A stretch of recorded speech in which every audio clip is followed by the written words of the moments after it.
Presta bem atenção na narrativa que lhe trago. Eu, Ricardo Luiz,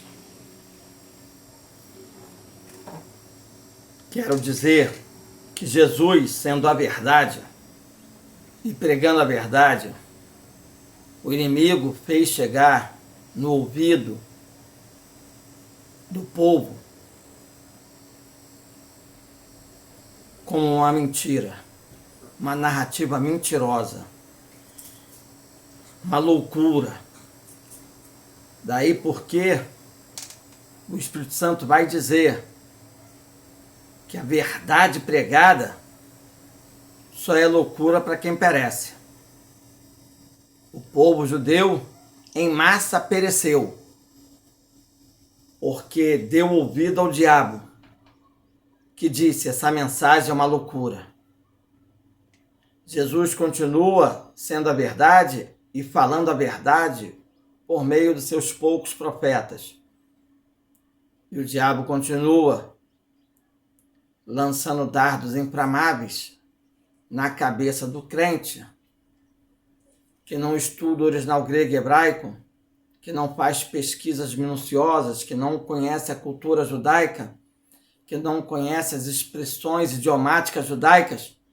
O diabo continua fazendo com que essas pessoas achem que a verdade que Jesus prega por meio de seus profetas é uma loucura.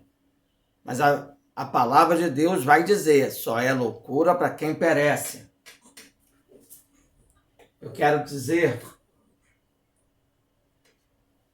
que Deus, essa madrugada,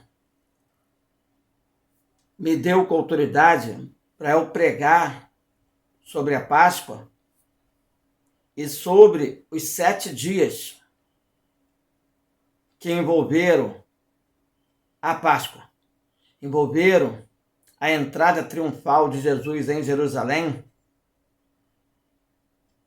após ter passado uns dias em Betânia, que fica atrás do Monte das Oliveiras, após ele ter cumprido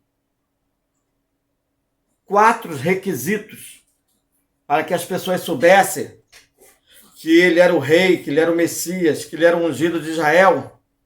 Um dos últimos requisitos foi a ressurreição de Lázaro. Era o último requisito. Profeta nenhum poderia fazer, porque estava sobre a tutela de Jesus. 4 coisas estavam sobre a tutela do Messias, do ungido. E a última delas era fazer uso da ressurreição, a qual ele fez em Betânia, na pessoa de Lázaro. Volto a dizer, Betânia estava atrás do Monte das Oliveiras. À frente dos Montes das Oliveiras é Jerusalém, o templo, com as 12 portas. Atrás do Monte das Oliveiras era Betânia. E Jesus estava ali. Então, veja bem, entenda o trajeto que Jesus fez. Entenda o trajeto que Jesus faz na entrada triunfal em Jerusalém.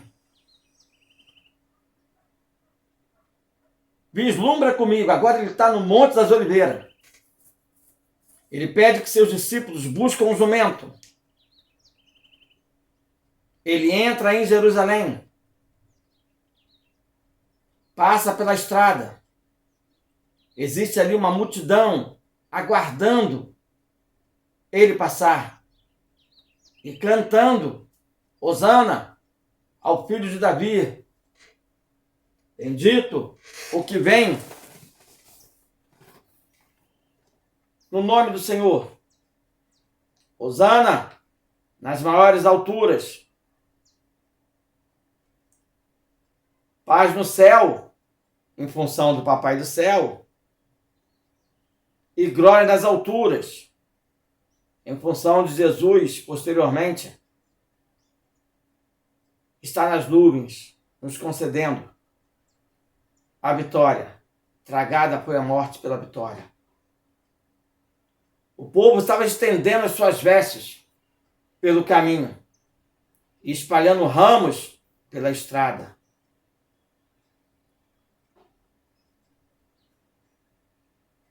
No verso 12, você vê Jesus entrando no templo. E tudo isso acontece alguns dias antes da Páscoa. Ei, pega a visão. Viaja comigo no tempo. Você pega a Bíblia e lê o contexto da entrada triunfal de Jesus em Jerusalém.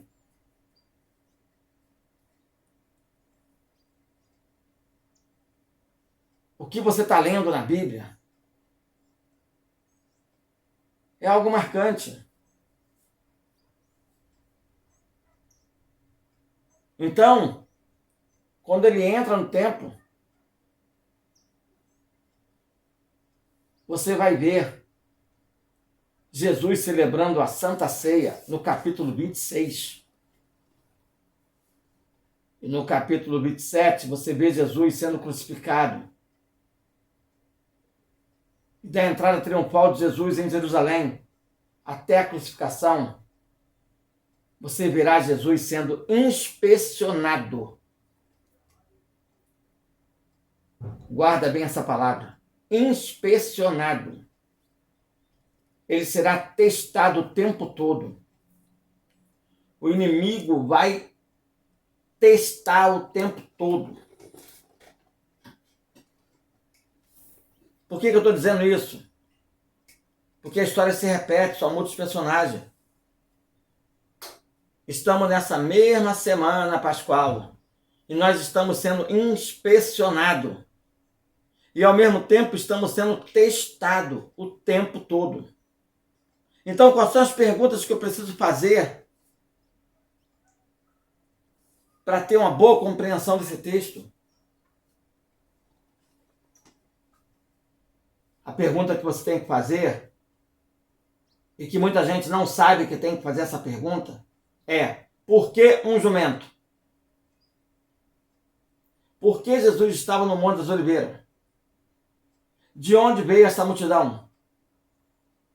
De onde esse povo conseguiu ramos? Por que cantava Hosana, Hosana? Que templo é este que Jesus entrou? Jesus estava em seus momentos finais. Nós estamos nos nossos momentos finais. Jesus estava para realizar a sua última Páscoa.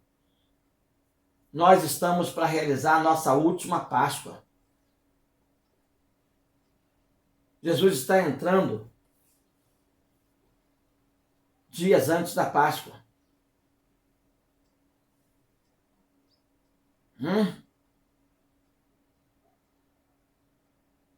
Veja bem, você precisa saber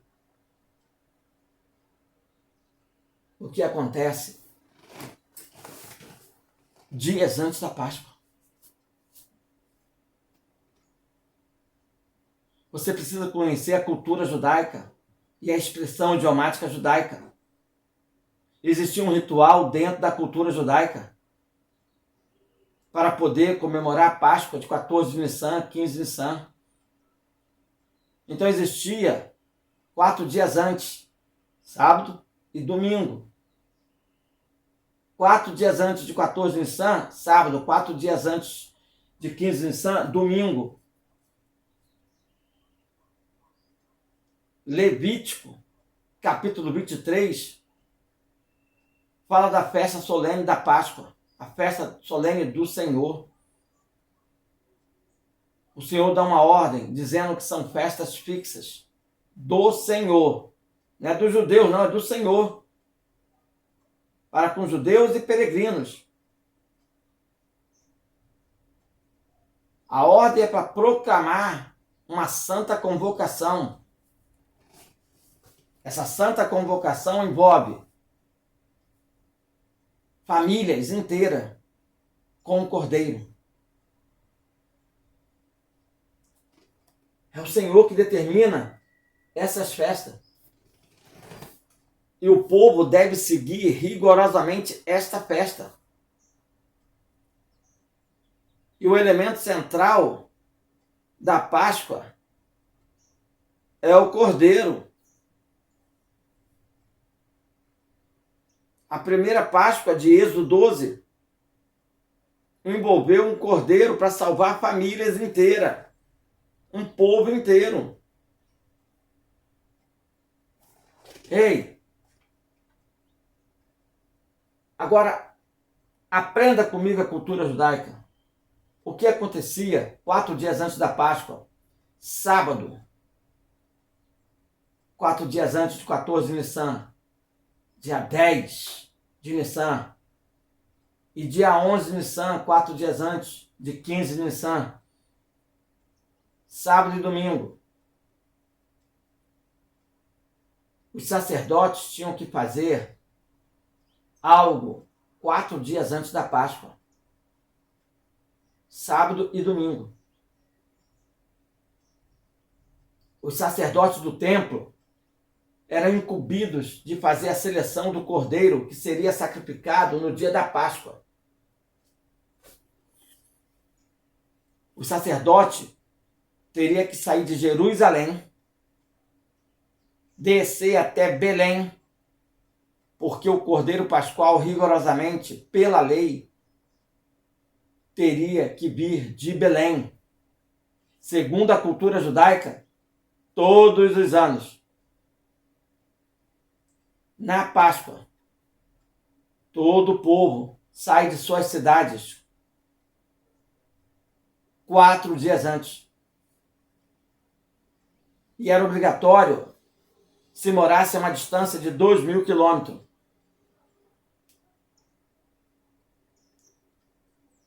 Alguns saíam 7 dias antes para chegar 4 dias antes da Páscoa, ou sábado ou domingo, 4 dias antes de 14 de Nissan ou 15 de Nissan,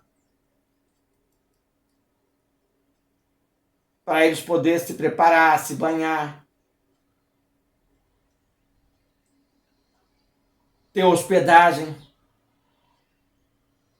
A cidade se preparava para a chegada do povo, dos peregrinos e do cordeiro vindo de Belém, para ser sacrificado pelos pecados de todo o povo. Isso já explica o porquê da multidão. Nessa época em que Jesus vai entrar em Jerusalém, sendo o cordeiro pascual que tira o pecado do mundo, sendo o cordeiro que haveria de ser sacrificado, devido à opressão estrangeira, cada Páscoa era aguardada com grande expectativa, pois todos sabiam que era na Páscoa que um dia o Messias, o libertador de Israel, o ungido de Israel, poderia se manifestar. Na escola rabínica de Hilel, avô de Gamaliel, mestre de Paulo e contemporâneo de Jesus, afirmava-se que o Messias deveria vir entre 14 e 15 de Nissan, por ocasião do sacrifício do Cordeiro Pascual, que tiraria o pecado do mundo.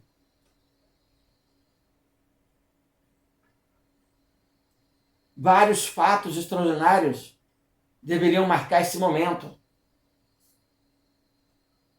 Inclusive, foi achado nos escritos do Querumã que durante essa celebração da Páscoa deveria ocorrer a vinda do Messias, do Mestre da Justiça. Em plena guerra santa dos filhos da luz contra os filhos das trevas, em Massada, no ano 73 a.C., eles esconderam esses escritos. O manual dessa guerra diz que enquanto lutam os filhos da luz os sacerdotes celebram o sacrifício do Cordeiro Pascual a Deus. Por todo o resto santo de Israel, pois será o dia da vitória do Senhor. Ele sabia que o Senhor viria entre 14 e 15 de Nissan, na Páscoa. Toda a Páscoa aquela multidão aguardava com grande expectativa a vinda do Messias. Ele era esperado.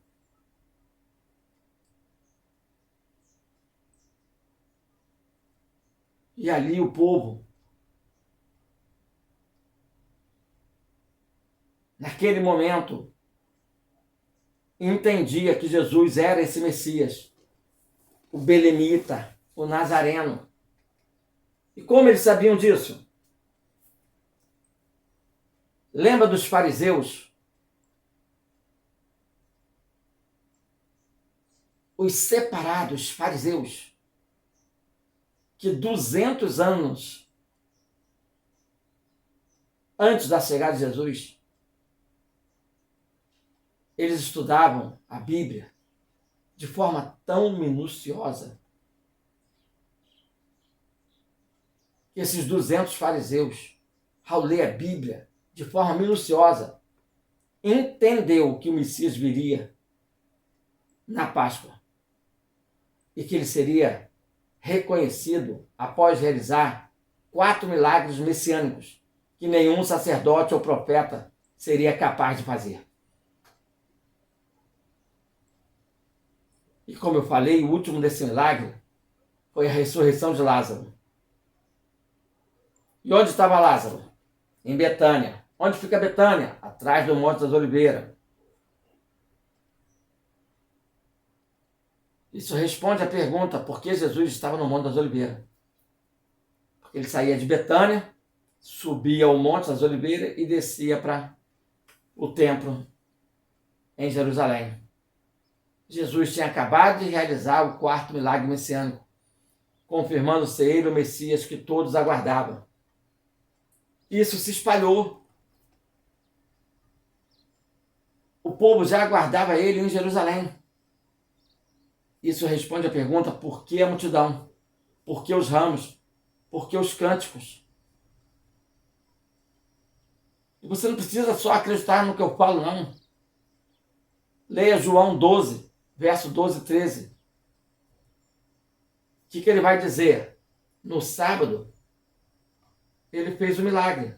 No dia seguinte, no domingo, a numerosa multidão que viera à festa da Páscoa, 4 dias antes, sábado e domingo, dia 10 e dia 11, 4 dias antes, de 14 de Nissan e 15 de Nissan, tendo ouvido que Jesus estava a caminho para Jerusalém, tendo ouvido que ele realizou os 4 milagres, o último da ressurreição em Betânia, tomou os ramos de palmeiras e saiu ao seu encontro, clamando: Hosana, bendito que vem em nome do Senhor e que é rei de Israel.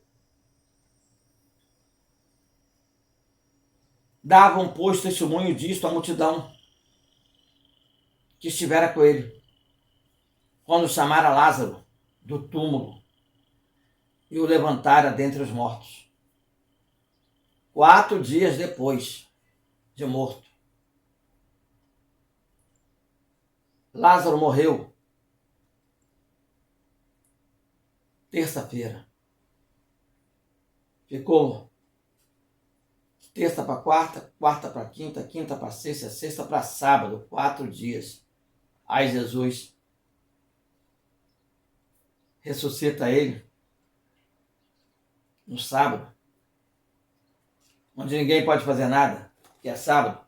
E Jesus deixa de propósito os 4 dias, porque na cultura judaica, se a pessoa tivesse morta 3 dias e ressuscitasse, eles achavam que a alma ainda estava no corpo.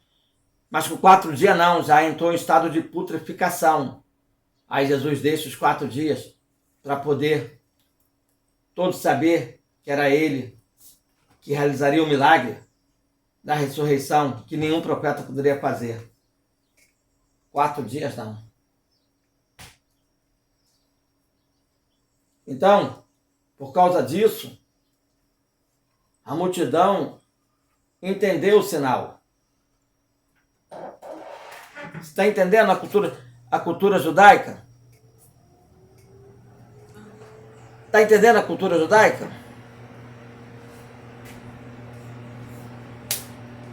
Aquele sacerdote que saiu de Jerusalém para buscar o Cordeiro Santo em Belém deveria voltar para Jerusalém e entrar em um portão específico. Presta atenção. Aquele sacerdote tinha que sair de Jerusalém e ir a Belém e voltar com o Cordeiro Santo. E entrar num portão específico. Que portão era esse? Era o portão oriental, hoje conhecido como a Porta Dourada. Naquela época, Jerusalém tinha 12 portões. O sacerdote foi buscar o cordeiro aonde? Em Belém, que significa casa do pão, padaria. Sim, onde Jesus nasceu. Lá nasceu o pão da vida. Em Belém, na casa do pão, na padaria de Deus. Para se cumprir as escrituras, que vai dizer, de ti, Belém, virá o Messias. João 6, verso 35, declarou, pois Jesus é o pão da vida. E quem vem até Jesus não terá fome. Quem crê nele também, além de não ter fome, não terá sede. Porque rios de água viva flui dele, o Espírito Santo. Preste atenção nisso. Era tradição de Jerusalém que a multidão esperasse que o cordeiro, o bichinho, tá? Para ser sacrificado, era tradição de Jerusalém esperar cantando. Ele esperava o sacerdote chegar com o bichinho, o cordeiro, com ramos nas mãos. Opa, peraí, então aquele cântico todo não era para Jesus? Não era para Jesus, era para o cordeirinho animal. Todo ano eles faziam isso, esperando que numa dessas, o Messias, o Cordeiro Pascual que tira o pecado do mundo, numa dessas, entrasse também. Agora eles ouvem que Jesus, lá em Betânia, atrás do Monte das Oliveiras, tinha realizado o quarto milagre que só o Messias poderia fazer. Nenhum profeta poderia fazer esses 4 milagres. E agora eles ouvem e até testemunham que Jesus ressuscitou já 4 dias morto. Nenhum profeta poderia fazer isso. Nenhum. Nem o apóstolo, nem o profeta. Mas Jesus fez. E agora eles estão cientes de que o sacerdote está trazendo de Belém um cordeirinho animal e o cordeiro pessoal também está vindo. Então o cântico ali é duplo, múltiplo. Vamos juntar as peças.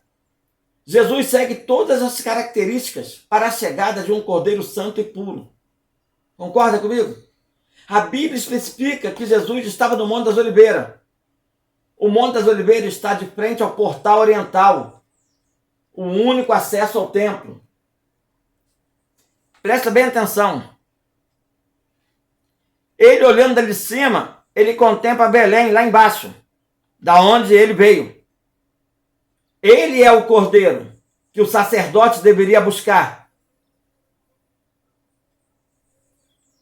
Mas os sacerdotes não estão lendo a Sagrada Escritura como deveria ler.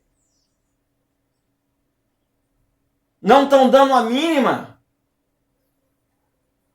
para o que pode acontecer, de fato, numa Páscoa. Perceba que a revelação que Deus me deu de madrugada mostra que eu estou falando da Páscoa, Deus me usando com autoridade para falar Páscoa, que o povo cristão brincando, não dando a mínima Olha que revelação Deus me dá de madrugada. Senhor, muito obrigado por essa revelação. Porque Ele me tomou com autoridade para falar a Páscoa. Ele citou livros, capítulo e versículo. Eu citei livros, capítulo e versículo. Citei. E o povo não se importou, não quis pegar meu celular, não quis anotar. Ainda foi fazer jogral, foi fazer brincadeirinha, foi fazer gracinha. E cada um pensando em outras coisas, com fama de que vivia. Estava lá no terra de Covasnai, estava lá no mas não queria saber da Páscoa. Deus mostrou isso. O povo não estava querendo comer desse maná, desse pão da vida. Seu relacionamento com Deus era superficial. Não era exegético. Não havia exegese naquilo que conhecia. E Deus estava irado com esse povo. Irado com esse povo. E a mesma coisa estava acontecendo aí com os sacerdotes. Não estava contando o tempo de Daniel, 69 semanas. Porque se ele tivesse contado as 69 semanas, ele saberia que naquela Páscoa do ano 27, descer, o Messias entraria junto com o Cordeiro de Belém.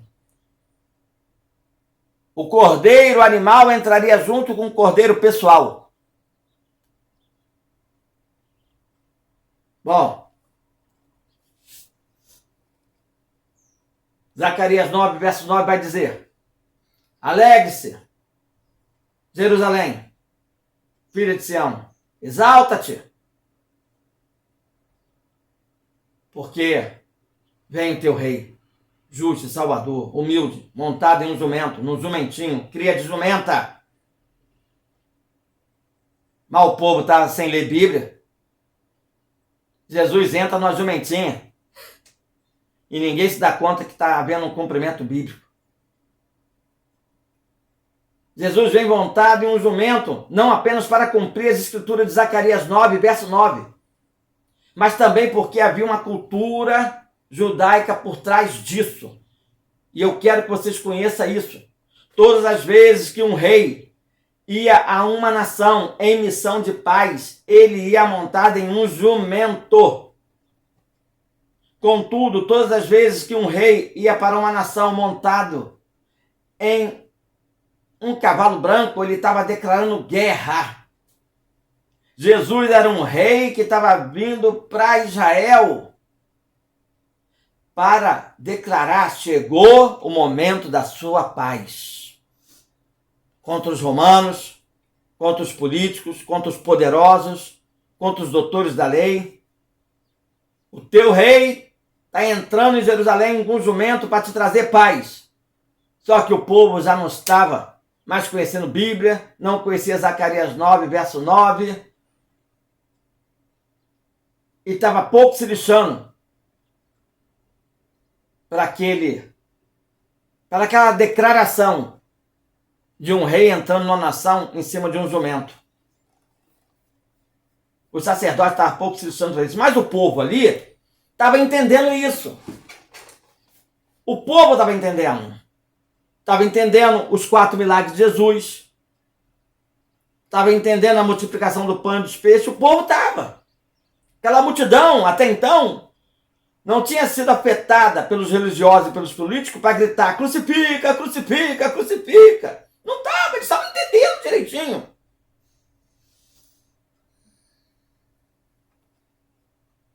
Veja bem. Em hebraico, a palavra jumento significa minha intenção.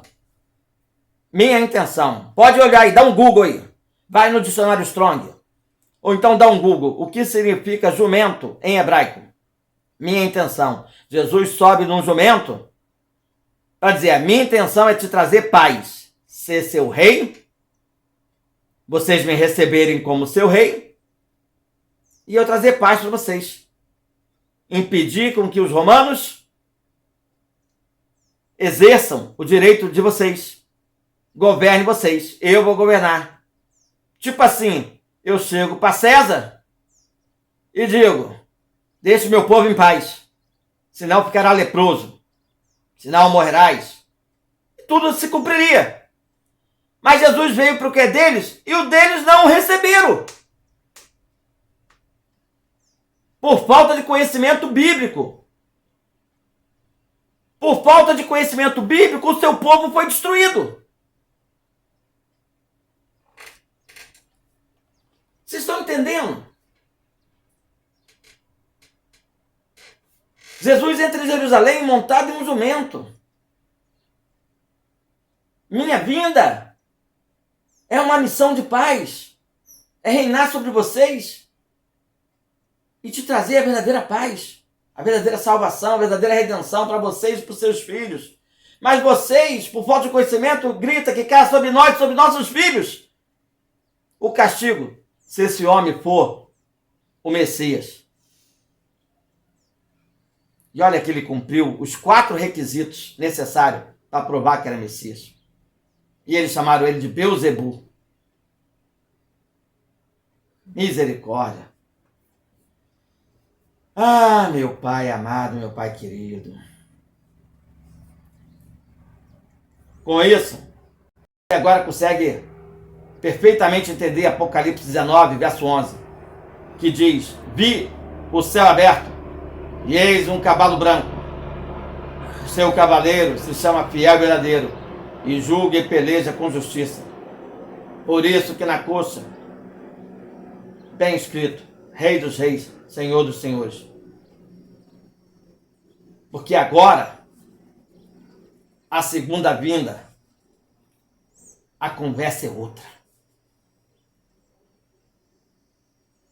Já não é mais jumentinho, é no cavalo branco. Ele veio no jumentinho para trazer paz, o povo quis guerra. Então agora eu venho no cavalo branco, para fazer guerra contra os meus inimigos. Contra aqueles que eu quis entrar em paz com ele, e eles me rejeitaram. Então eu entro em juízo com eles. Agora eu venho no cavalo branco, em missão de guerra. Vim para julgar. Quando eu entro no jumentinho, eu vim para advogar a sua causa.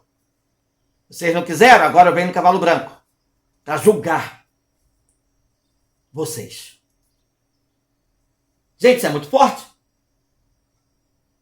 Isso é muito forte. Isso é um contexto, isso é uma exegese. Isso é uma compreensão do original grego e hebraico. Isso é uma compreensão da expressão idiomática judaica. Isso é uma compreensão da cultura judaica. Jesus é judeu e estava conversando com os judeus. Nós, gentios, temos que procurar saber o que está por trás da expressão idiomática judaica. O que está por trás da cultura judaica. E o povo está se negando a querer entender isso. Estão brincando de ser crente quando a gente traz a verdade e transforma em mentira. Misericórdia, Jesus. Mas esse negócio é muito sério. Ninguém quer ouvir. Ninguém quer ouvir. Quantas vezes a Márcia trouxe, Deus já usou a Márcia em profecia, falando em língua de mistério, e ninguém quis ouvir e aconteceu a risca. Porque Deus tem se chamado comigo de me usar em profecia, tanto para individualmente, para a pessoa, como para a igreja. E nesse dia o Senhor me tomou para a igreja. Mas ninguém quis dar ouvido. Conclusão? Todos, unânime, todos se lascaram. Todos, unânime. Vou mostrar aqui, ó, porque eu não posso falar. Vou mostrar aqui, ó. Todos. Aqui é o braço aqui, esse azul aqui é o braço. Esse aqui é a agulha. Todos, ó. 1, 2, 3, 4. Deus nos guardou. Eles todos foram para essa feitiçaria. Feitiçaria. De Apocalipse 9, verso 21, Apocalipse 18, verso 23, Apocalipse 22, verso 15. Todos não deram ouvido à voz profética da Márcia, onde Deus usou ela com autoridade. Não deram ouvido. Todos foram por 4 doses de caninha 51, né? Foram e todos ficaram doentes. Todos ficaram doentes. Todos, unânime. Unânime. E nós não. Nós fomos guardados. Pregando a verdade, fomos preservados. A gente prega a verdade que parece loucura, seja em qualquer esfera. Em qualquer esfera. Tudo que a gente prega parece loucura. Mas Deus diz, isso é loucura para quem perece. Isso é loucura para quem perece. Então, eu quero dizer que a Bíblia especifica que Jesus está no Monte das Oliveiras. Ele pede 2 discípulos para ir buscar o jumento. Ele queria estar no jumento, entrar no jumento, em frente ao portão oriental. Ele passaria pela estrada, subiria as escadas e entraria no templo. E eu quero te dizer que Jesus de fato entrou no portão oriental, porque era o único caminho para Betânia. Ele sai de Betânia, sobe o Monte da Oliveira, desce o portão oriental e entra. Também ali era o único caminho que o sacerdote entraria com o cordeiro, vindo de Belém, que foi buscar em Belém.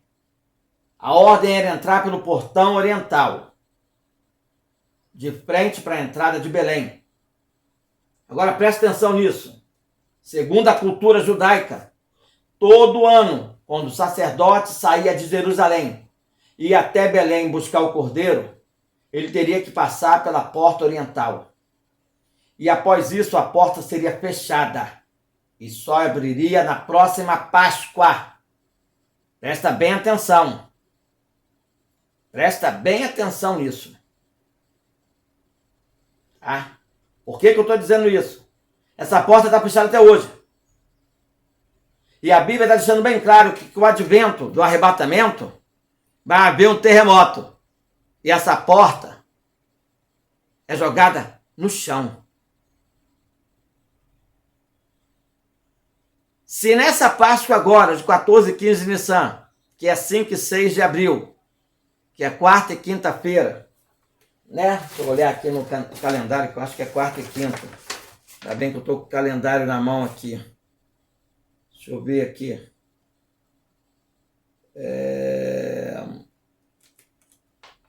5 e 6 de abril é quarta e quinta, é isso mesmo. Quarta e quinta. Quarta e quinta, hein? Tal como foi 2000 anos atrás, na Páscoa de Jesus. Quarta e quinta, 14 e 15 de Nissan. Presta atenção. Presta atenção, igualzinho, semelhantes. Presta atenção. Se acontece agora o arrebatamento, ó, acontece um grande estrondo e um grande terremoto, e essa porta é aberta. Essa porta é aberta. Presta atenção.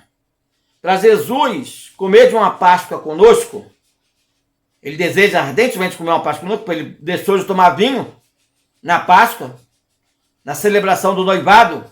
Ele tomou o vinho para celebrar Santa Ceia, a Páscoa e o noivado. Para ele realizar isso de novo lá no céu, é necessário essa porta estar aberta. Essa porta tem que estar aberta, tem que haver um terremoto. Essa porta tem que estar aberta, dizendo, chegou o momento de eu de novo comer uma Páscoa convosco. Eu abro essa porta, passo por Jerusalém, trago a ressurreição dos mortos, a ressurreição dos vivos, judeus, e a vossa ressurreição, peregrinos. E como de uma Páscoa, realizo o casamento convosco. Com essa porta aberta. Porque essa porta só tem direito de ficar aberta se for para uma Páscoa. Se for para uma Páscoa. Olha que tremendo isso. Gente, isso é muito forte. Então,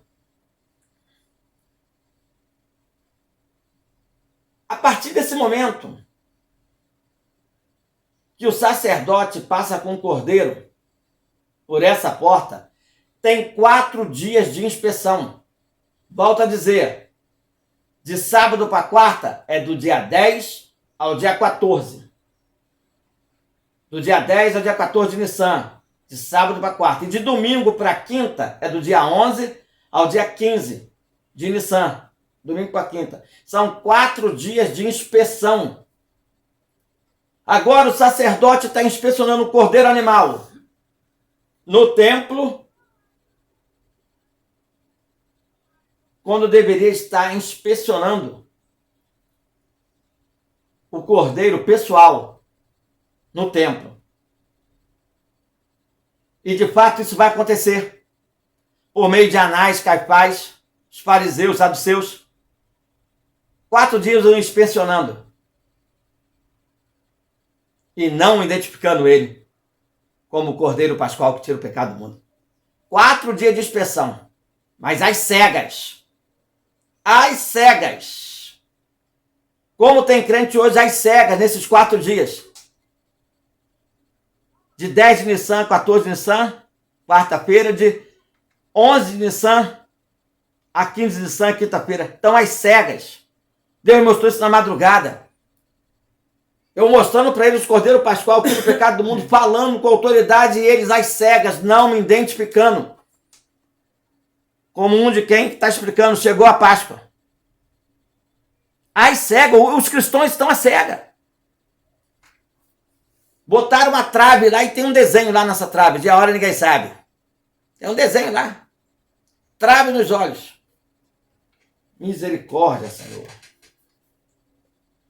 O sacerdote era o único que podia selecionar e inspecionar o cordeiro, para depois declarar ele sem mácula, ou não, puro ou não, e realizar o sacrifício. As cegas não declararam Jesus imaculado, puro, para ser sacrificado como um cordeiro pascual que tira o pecado do mundo. Mas por incrível que pareça, pelo paradoxo, acabaram fazendo, mesmo as cegas, sacrificar o cordeiro pascual que tira o pecado do mundo. Mesmo as cegas, mesmo sem saber que quem ele estava sacrificando era o cordeiro pascual que tira o pecado do mundo. Só que é o seguinte, sacrificaram Jesus para sua própria condenação. Simples assim. Porque não identificaram a verdade. Quem não identifica a verdade, sacrifica Jesus. E como tem gente sacrificando Jesus de novo? Por não identificar a verdade por trás da Páscoa. Como tem gente sacrificando Jesus de novo? Igualzinho os sacerdotes, fariseus, saduceus, os zelotes, Anás, Caifás dos tempos modernos. No corpo do Sinédrio. Junto a Herodes, junto a Pilatos, está cheio deles por aí. Agora veja bem, Jesus foi inspecionado 4 dias. De sábado a quarta, como queira, ou de quinta, ou de domingo a quinta, como queira. Sabe? Só que eles deram azar, que tinha um sacerdote também separado para inspecionar Jesus e apontar ele como puro e imaculado. O sacerdote por nome João Batista. Ele apontou Jesus como Cordeiro Santo, Cordeiro Pascual que tira o pecado do mundo. É só você ler em João, capítulo 1, verso 21. João Batista declarando, eis o Cordeiro de Deus que tira o pecado do mundo. Eis o Cordeiro Pascual que tira o pecado do mundo, declarou ele. Tinha que ter um para declarar. E esse era santo. Mais santo do que qualquer outro sacerdote, tinha muito mais valor. Deus disse assim acerca de João, dentre os homens nascidos de mulher, não há ninguém maior que ele. Nada melhor, né? Do que o maior de todos os tempos, declarar Jesus como o Cordeiro Pascual que tira o pecado do mundo. Hã? Detalhe, tá? Lucas capítulo 1, verso 5, vai relatar que João Batista era da linhagem dos sacerdotes. Tá? Seu pai, Zacarias, era sacerdote. Só para vocês terem noção que ele era um sacerdote também. Tá? Só para vocês entenderem que tinha um sacerdote ali, tá? Declarando Jesus como o Cordeiro Pascual que tira o pecado do mundo. Somente um sacerdote poderia indicar quem era o Cordeiro de Deus, selecionado para tirar o pecado do mundo. Somente o sacerdote. Os outros não identificaram, estavam cegos. Mas tinha um ali. Tinha um ali. Que se enxergava como ninguém. João Batista. Bom. Então, esse era um dia específico. Uma semana específica de comemoração. Tá? E todos os requisitos estavam sendo cumpridos.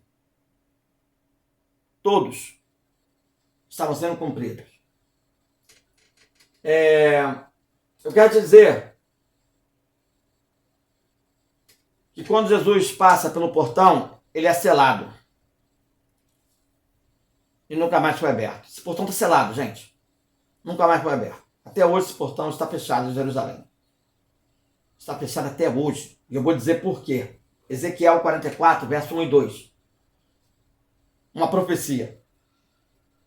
Então, o homem me fez voltar para o caminho da porta exterior do santuário, que olha para o oriente, a qual estava fechada. Disse-me o Senhor, essa porta permanecerá fechada, não se abrirá, ninguém entrará por ela, porque o Senhor Deus de Israel entrou por ela. Por isso permanecerá fechada. Gente, é muita falta de conhecimento bíblico do povo judeu. Ezequiel 44, verso 1 e 2. Veja bem, essa profecia diz que o Deus passou por ela e ela fechou, nunca mais vai abrir. Esse povo não está vendo que está 2000 anos fechado? Não está vendo que cumpriu a profecia? Que Jesus entrou por ela e se fechou? Entrou numa parte que se fechou, nunca mais se abriu? Esse povo não lê Bíblia, não? Hã? O povo não lê Bíblia, gente. Essa porta está fechada há 2000 anos. Porque Deus passou por ela. Na pessoa de Jesus Cristo. Meu Deus. E para piorar a situação, colocaram um cemitério lá em frente. Porque judeu não passa, né? Por superstição, não passa no cemitério. Aí vem. Vai vendo. Ah, meu Deus do céu. Jesus Cristo. 4 dias de inspeção para Jesus ser crucificado como Cordeiro Pascual que tira o pecado do mundo. De sábado a quarta, de domingo a quinta. Jesus é inspecionado no Sinédrio, no capítulo 26. E não encontram culpa nele. No capítulo 27, ele é entregue a Pilatos. E olha o que Pilatos faz no capítulo 27 de Mateus, no verso 24. Ele consegue inocentar Jesus, porque não havia achado culpa nele. Ele pede que tragam água para lavar suas mãos perante o povo. Ó, esse cara é inocente, para mim ele é inocente. Eu sou inocente no sangue desse justo. Vocês pediram Barrabás. Um cara totalmente culpado. Vocês pediram Barrabás, o filho do pai terreno, porque Barrabás significa isso, filho do pai terreno, para trocar pelo filho do pai celestial, Jesus Cristo. Vocês trocaram o filho do pai celestial pelo filho do pai terreno. Um filho do pai celestial inocente, sem culpa alguma. Quem o convence de pecado? Para vocês trocaram o filho do pai celestial pelo filho do pai terreno, cheio de pecado, matou, roubou, fez, aconteceu. Ele é justo. Preste atenção. Ao mesmo tempo que o sumo sacerdote, lá dentro do templo, pega uma bacia de água e lava suas mãos, declarando que aquele cordeiro vindo de Belém é santo, puro, sem máculas, sem manchas, é justo. Lá fora, Pilatos estava lavando as suas mãos, declarando diante do povo que Jesus Cristo é justo. Essa cena de Pilatos não nos chama muita atenção quando nós, com o olhar ocidental, lemos a Bíblia. Por isso que essa cena não nos chama muita atenção. Mas essa cena chamou a atenção de Mateus, porque essa cena foi aterrorizante. Porque Mateus sabia que ao mesmo tempo que aquela cena estava acontecendo lá fora, também estava acontecendo lá dentro do templo. Agora olha o mais incrível da perfeição de Deus. Bota o óculos do céu aí agora. Pilatos manda fazer uma placa em 3 línguas. Escrito, Jesus Nazareno, rei dos judeus. Ele escreve em hebraico, aramaico e grego. Pilatos usa um acróstimo quando você escreve uma frase utilizando as suas iniciais. Ei, que iniciais era essa? Henry. Jesus.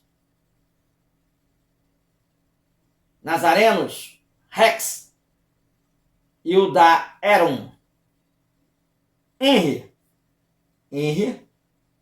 Acróstico de 4 letras, 2 vogais, 2 consoantes, dizendo Jesus Nazarenos Rex Hildarim.